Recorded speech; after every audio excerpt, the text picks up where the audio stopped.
one's coming. Hi. That's okay. We got all morning. Take your time.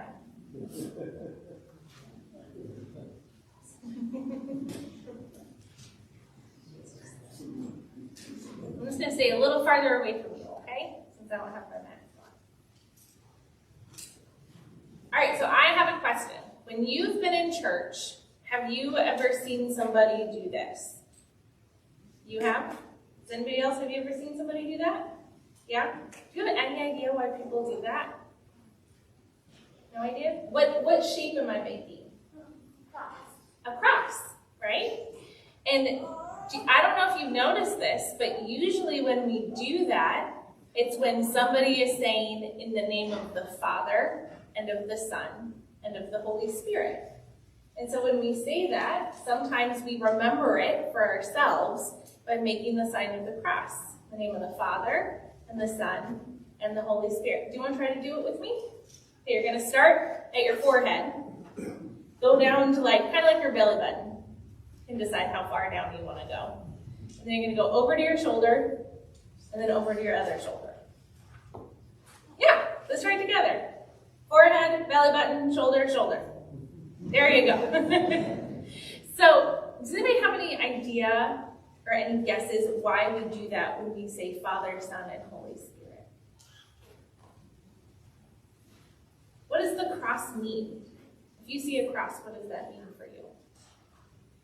Yeah. God, right? This sort of represents a lot of the things that God did for us by dying for us, coming to live among us and love us as a person, and then dying and rising again.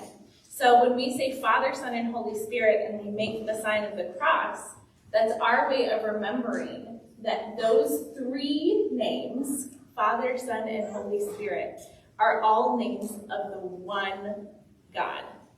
And that's a little confusing, right? One God has three names. What's up with that? Let me help you think about it this way. So, my name is Pastor Becca when I'm here at church. So I'm the pastor, right? When my son, Owen, talks to me, what do you think he calls me?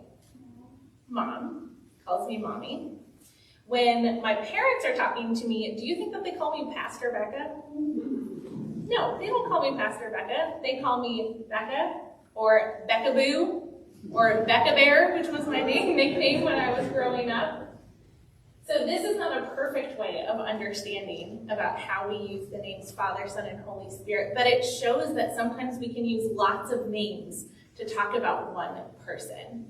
So we use Father, Son, and Holy Spirit when we talk about God, and we make the sign of the cross when we say Father, Son, and Holy Spirit, because that helps us remember that it's all the one God who offers this new life for us. It's really confusing, I know. Adults, none of us understand it. It's like figuring out how text messages show up on your phone. I know that there's technology that does it, but I don't know how it happens. Will you all say a prayer with me, please? Can you repeat after me? Dear God, thank you for loving us so much. Thank you for loving us so much. That you came to live among us. That you came to live among us. That you created our world. And you created our world. And that your Spirit dwells with us. And that your Spirit dwells with us. Amen. All right, so you can head back, and now you know how to make the sign of the cross, and so you can try it out for yourself. Maybe it feels comfortable, maybe it doesn't. You can give it a shot.